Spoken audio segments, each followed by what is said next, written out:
오늘 사무엘상 2장 말씀은 두 사람을 주인공으로 소개하고 있는데 엘리 선지자와 한나라고 하는 여인입니다. 엘리 대제사장은 우리가 잘 아는 대로 40년을 귀하게 하나님의 사람으로 쓰임받았던 사람입니다. 그런데 두 아들을 잘못 길러서 집안이 몰락하고 비참하게 자기의 생애를 마감하고 말았습니다. 그런가 하면은 한나라고 하는 한 여인이 있는데 이 여인은 아기를 낳지 못해서 얼마나 괴로웠는지 모릅니다.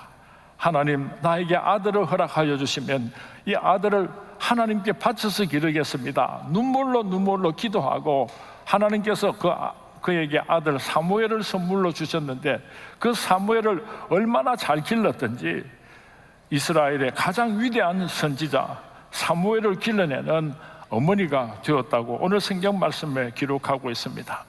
사무엘상 2장 말씀을 쭉 읽어가다가 보면은 매우 특이한 구조를 발견할 수가 있습니다. 그것은 하나님께서 엘리 제사장의 가족을 소개하다가 한나와 사무엘을 소개하다가 다시 엘리 제사장과 그 두 아들에 대해서 이야기를 하다가 또 다시 한나와 사무엘에 대해서 반복적으로 거듭 그렇게 말씀을 기록하고 있습니다. 11절에는 한나의 아들 사무엘이 묘사되고 있습니다. 엘가나는 라마의 자기 집으로 돌아가고 그 아이는 제사장 엘리 앞에서 여호와를 섬기니라. 그리고 바로 그 다음 12절에서는 엘리의 아들들은 행실이 나빠 여호와를 알지 못하더라.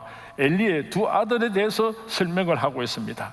12절부터 17절까지는 엘리 제사장의 두 아들이 얼마나 나쁜 죄를 저질렀는가를 나열하고 있고 바로 그 다음 절 18절에는 사무엘이 등장을 합니다. 사무엘은 어렸을 때에 세마포 에봇을 입고 여호와 앞에서 섬겼더라, 그렇게 기록합니다. 21절 하반절에서는 아이 사무엘은 여호와 앞에서 자라니라, 이렇게 시작을 하고 바로 그 다음 22절에서 25절까지 말씀에는 엘리 선지자가 그 아들들의 잘못을 알고 책망하는 부분들을 기록하고 있습니다. 그리고 바로 그 다음 절인 26절에 가서는 다시 아이 사무엘이 점점 자라매 여호와와 사람들에게 은총을 더욱 받더라고 기록하고 있습니다. 한나의 아들 사무엘을 기록하다가 또 엘리야의 두 아들 홈니와 비느하스를 기록하시다가 또다시 사무엘을 기록하고 또 그 다음에는 엘리의 두 아들을 기록하고 계속적으로 반복적으로 성경 말씀에 기록되어 있는 것입니다.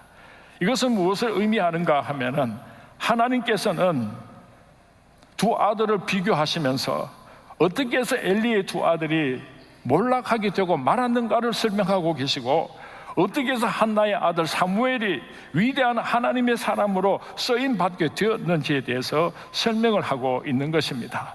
오늘은 어린이 주일입니다. 하나님께서 우리 가정에 우리 후손들에게 많은 자녀들을 선물로 주셨는데 어떻게 길러야 할 것인가, 그 귀한 교훈을 오늘 본문을 통해서 우리가 함께 생각하고 배울 수 있게 되기를 바랍니다. 첫 번째로 생각해 보기를 원하는 것은 몰락했던 엘리 가정에 대해서 생각을 해보도록 하겠습니다. 엘리 대제사장의 가정이 어떻게 해서 몰락하게 되었는가? 엘리는 신실한 대제사장이었습니다. 그러나 그 아름다운 자기의 신앙을 아들들에게 물려주는 데에 실패하였던 것입니다. 사무엘상 2장 12절 말씀에 보면은 참으로 기가 막힌 내용을 기록하고 있습니다. 엘리의 아들들은 행실이 나빠 여호와를 알지 못하더라. 대제사장의 아들 두 아들이 여호와 하나님을 알지 못하였더라고 성경 말씀에 기록하고 있습니다. 이 세상에는 두 종류의 무신론자들이 있는데 하나는 교회 밖의 무신론자들이고 또 다른 한 종류는 교회 안에 있는 무신론자가 있다는 것입니다. 똑같이 이 자리에 앉아서 하나님 앞에 예배를 드립니다. 찬송을 부릅니다. 기도를 드립니다. 그렇지만은 그 마음 속에 하나님이 계시지 않기 때문에 하나님께서 우리 중심을 보실 때에 여호와 하나님을 알지 못하는 무신론자들이 우리 교회 안에도 있다고 하는 것입니다. 홈니와 비느하스가 대제사장의 아들로 자라나면서 어떻게 하나님을 모를 수가 있었겠습니까? 머리로는 하나님을 알았지만은 가슴으로는 하나님을 인정하지 않는 사람들이었다고 하는 뜻입니다. 우리 선문교회가 107년의 역사를 가지고 있으면서 4대, 5대 신앙의 대를 이어오는 귀한 신앙의 가문들이 얼마나 많은지 모릅니다. 오늘 이 자리에도 그런 훌륭한 자손들이 함께 예배를 드리고 있습니다. 그런가 하면은 한때는 그렇게 교회에서 많은 사람들에게 칭찬받고 존귀하게 쓰임받았는데 그 후손들이 어디로 갔는지 알 수가 없고 몰락해버린 그런 가문들도 많이 존재하고 있는 것입니다. 오직 나와 네 집은 여호와를 섬기겠노라. 여러분들의 아름다운 신앙을 후손들에게 물려주는 이 사명이야말로 우리가 이 세상에 살아가는 동안에 그 어떤 사명보다도 더 소중한 사명이라는 것을 우리가 잊어서는 안 될 것입니다. 여러분의 사랑하는 아들, 딸들이 지금 어디에 있습니까? 하나님 품에 있습니까? 세상으로 나가버리고 말았습니까? 오늘 우리가 이 시간에 심각하게 우리 자손들을 한번 돌아보았으면 좋겠습니다. 두 번째로 엘리는 두 아들을 잘못 가르쳤습니다. 해서는 안 되는 짓을 하는 것을 다 알면서도 그것을 고쳐주지 못하고 묵인한 죄를 저질렀던 것입니다. 엘리가 눈이 어두워서 제사를 직접 드릴 수가 없어서 두 아들에게 제사를 지낼 수 있도록 허락을 했습니다. 그런데 홈리와 비느하스가 하나님께 제사를 드릴 때는 흠이 없는 처음껏 거룩한 것을 구별해서 드려야지 되는데 그런 귀한 것들은 자기들이 다 먹어버리고 병들고 흠이 나서 하나님께 드릴 수 없는 제물을 가지고 하나님께 제사를 드렸다고 14절에서 17절 말씀에 기록하고 있습니다. 성전에 올라오는 여자들의 정죄를 더럽혔다고 성경 말씀에 기록하고 있습니다. 엘리 선지자가 이런 사실들을 다 알았습니다. 그래서 그 아들들을 불러서 책망은 했지만은 안타까운 마음은 가지고 있었지만은 그것을 분명하게 고쳐주지 못했기 때문에 홈리와 비느하스가 결국은 비참한 길로 가고 말았던 것입니다. 오늘날 우리들도 이럴 때가 얼마나 많습니까? 내 사랑하는 아들, 딸들이 잘못을 저지르고 있을 때 그것이 아니라고 고쳐주지 못하고 안타까움만 하고 있을 때가 얼마나 많습니까? 제가 한 7, 8살 때쯤으로 기억이 됩니다. 그 당시 우리 서문교회 예배당은 붉은 벽돌 건물이었는데 교회 마당에서 제가 고무 새총을 가지고 장난을 하고 놀다가 그만 유리창을 하나 챙거나 하고 깨트려 버렸습니다. 아이고 큰일 났구나 싶어서 주위를 둘러보니까 아무도 보는 사람이 없는 것 같았습니다. 다행스럽게 생각을 하고 시치미를 뚝 떼고 도망을 가고 말았습니다. 그날 오후쯤 돼서 아버님께서 저를 방으로 부르셨어요. 상민아, 내 방으로 들어와. 아버님 방으로 들어갔는데 아버님 앉아 계시는 그 뒤편으로 보니까 쌀이 회초리를 한 다발을 준비해 놓고 계셨어요. 아이고 큰일 났구나. 저 쌀이 회초리를 맞으면 나는 죽겠구나. 이런 생각이 들어서 아버님께서 아무 말씀도 안 하시는데 닭똥 같은 눈물이 뚝뚝 떨어지기 시작했습니다. 아버지께서 물으셨어요. 상민이 너 오늘 잘못한 거 있지? 맞아 죽을 것 같아서 아니라고. 잘못한 것 없다고 시치미를 뚝 떼었습니다. 야 상민아 너 잘못한 것 있지? 없습니다. 종아리 걷어. 그러시는데 종아리를 걷을 수가 없었어요. 가만히 있는데 철썩철썩 소리가 나요. 이게 무슨 소린가 싶어서 고개를 들고 보니까 아버님께서 그 회초리를 들고 아버님의 종아리를 내려치시는 거예요. 얼마나 세게 내려치시는지 그 종아리가 툭툭 터지면서 그 피가 하얀 커튼에 뿌려지는데 제가 눈이 뒤집어졌어요. 아버지 잘못했어요. 아버지 내가 잘못했어요. 막 울면서 매달리는데도 아버님께서는 사정없이 당신의 종아리를 내려치셨어요. 저는 예수님께서 왜 나의 죄를 대신해서 십자가에 못 박혀 죽으셨는지를 깨닫는데 그렇게 어렵지를 않았습니다.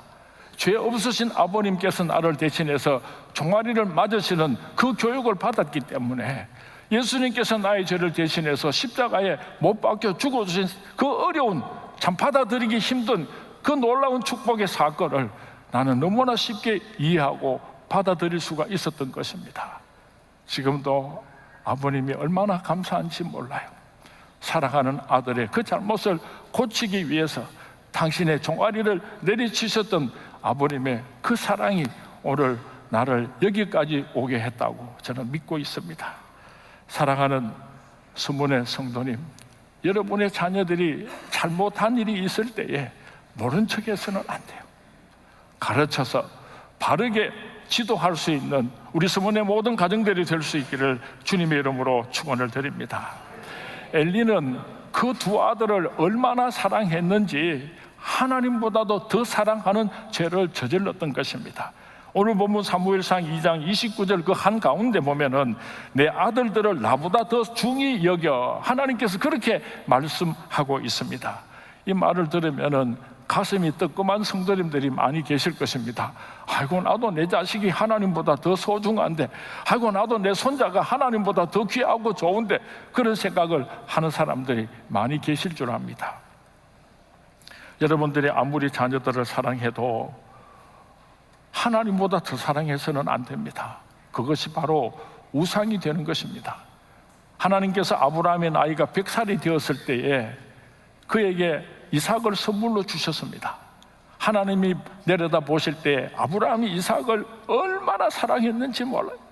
하나님 마음에 질투하는 마음이 계셨어요. 그래서 어느 날 아브라함에게 말씀하셨습니다.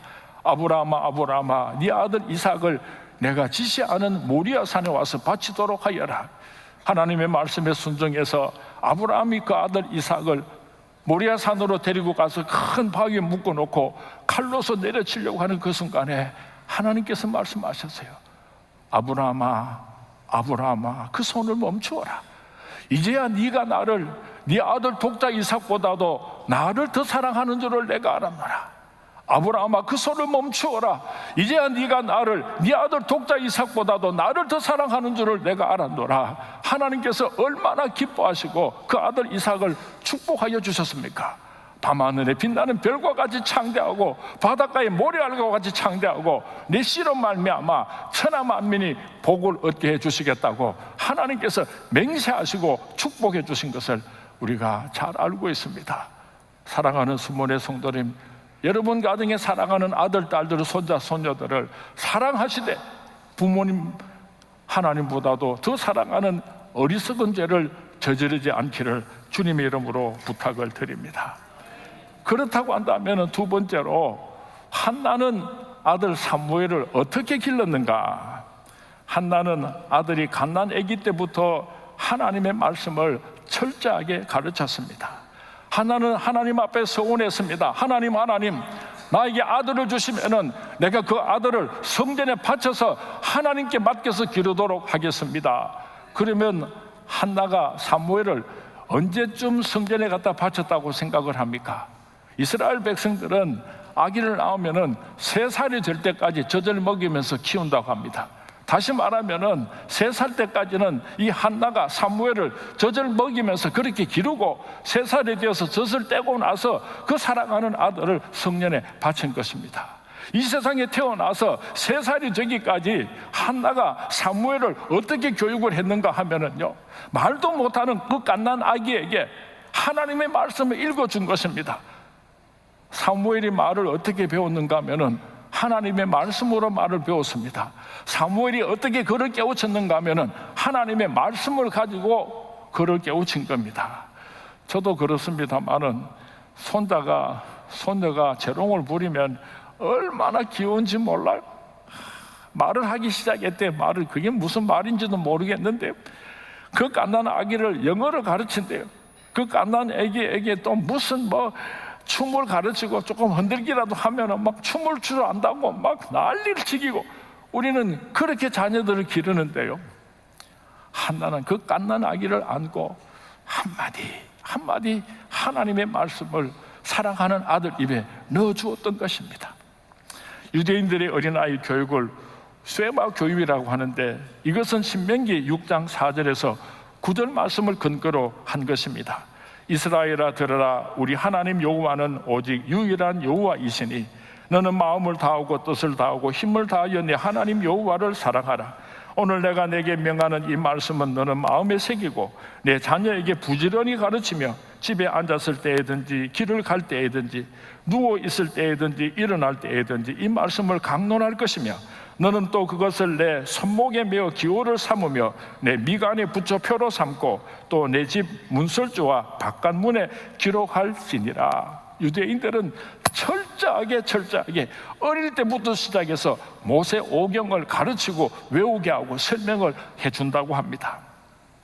말을 알아듣지 못하는 갓난 아기에게 모세 오경을 가르친다는 것이 얼마나 대단한 교육입니까? 그것이 얼마나 귀한 교육인지를 우리가 잊어서는 안 될 것입니다. 우리가 찬송을 부를 때에 나의 사랑하는 책 비록 헤어졌으나 어머니의 무릎 위에 앉아서 재미있게 듣던 말 이 책 중에 있으니 이 성경 심히 사랑합니다.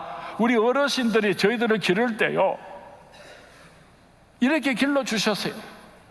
잘 알지도 못하지만은 하나님의 말씀을 우리들에게 읽어주시고 하나님의 말씀을 우리에게 설명해 주셔서 우리가 신앙을 가지게 된 것입니다. 그리고 우리가 이 찬송을 부를 때마다 나에게 아름다운 신앙을 전수해 주신 그 어머님을, 아버님을 생각하게 되는 것입니다. 한나는 사무엘이 어릴 때부터 예배의 소중함을 가르쳐 주었습니다. 18절 말씀을 보니까 사무엘은 어렸을 때에 세마포 에봇을 입고 여호와 앞에서 섬겼다라고 기록하고 있습니다. 한나는 엘리 대제사장이 그 아들들을 교육하는 것과 대조적으로 어릴 때부터 성전에서 하나님을 경외하는 예배 드리는 모습을 잘 가르쳐 주었습니다. 우리 교회에 유치부, 유아부 어린 아이들이 예배를 드리는 모습을 가끔 구경하게 됩니다. 성가대 연습실 건너편에 있기 때문에 우리 성가대원들이 연습을 하고 조금 시간이 남으면 그 주일학교 아이들이 예배를 드리는 모습을 창문으로 이렇게 들여다보는데요, 얼마나 예배를 잘 드리는지 몰라요. 그냥 입을 쫙쫙 벌리면서 찬송을 부르고 기도를 할 때는 두 손을 딱 모으고 그렇게 간절하게 기도하고 우리 교회에서 주일학교 아이들을 얼마나 잘 가르치는지 몰라요.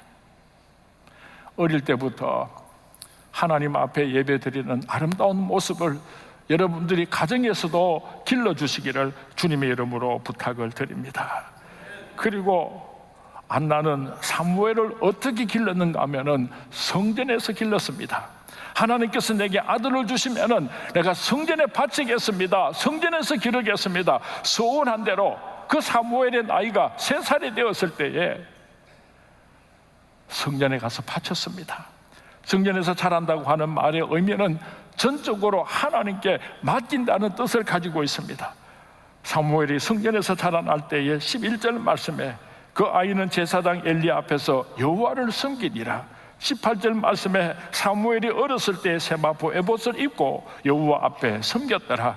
26절 말씀에 아이 사무엘이 점점 자라매 여호와와 사람들에게 은총을 더욱 받더라고 기록하고 있습니다.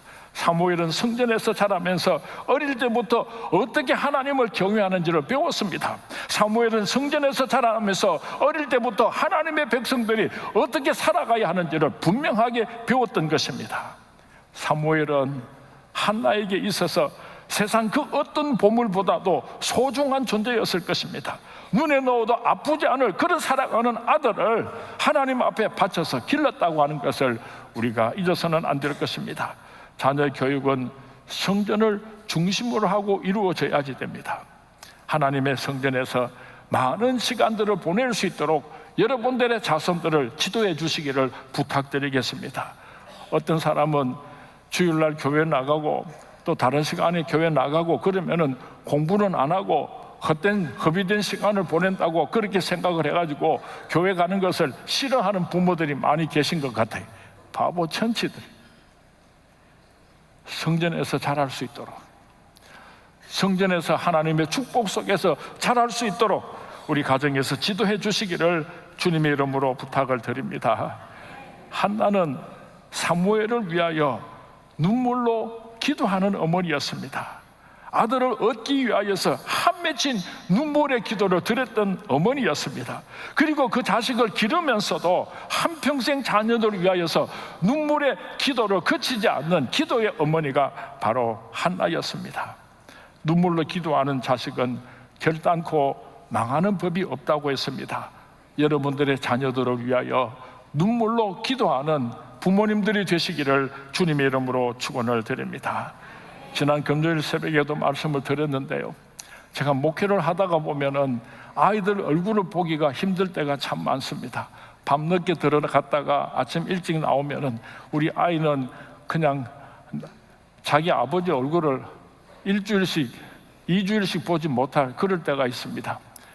우리 애슬이가 초등학교 다닐 때에 너무너무 미안하고 죄송한 마음이 있어서 하루는 잠을 자고 있는 애슬이 방에 들어가서 그 애슬이 머리에 손을 얹어놓고 눈물을 흘리면서 축복 기도를 해준 적이 있습니다. 하나님, 이 세상에서 우리 애슬이를 지켜주시기 바랍니다. 하나님, 우리 애슬이에게 하늘의 축복과 이 땅의 축복을 내려주시기를 바랍니다. 하나님, 울면서 그렇게 기도를 하는데 애슬이가 잠을 자다가 눈을 떴어요. 아빠 뭐해? 내가 너를 위해서 축복 기도하는 거야. 그랬더니 다시 눈을 감고 자는 척 했습니다. 계속해서 제가 얼마나 뜨겁게 그렇게 사랑하는 딸을 위해서 눈물로 기도를 했는지 모릅니다. 그 뜨거운 축복의 눈물이 사랑하는 딸의 얼굴에 툭툭 떨어졌습니다. 롤프 가복이라고 하는 목사님이 쓴 책 중에 하루에 한 번 자녀를 축복하라는 책이 있습니다. 우리들이 자녀를 기를 때 매일처럼 그 자녀의 머리에 손을 얹고 축복 기도하라고 가르치고 있는 것입니다. 우리가 자녀들을 위해서 축복을 하는 것은 부모님의 특권이요 거룩한 임무인 것입니다. 아브라함이 이삭의 머리에 손을 얹고 축복 기도를 한 것을 우리가 잘 알고 있습니다. 이삭이 야곱의 머리에 손을 얹고 축복 기도한 것을 우리가 잘 알고 있습니다. 여러분들은 제사장입니다.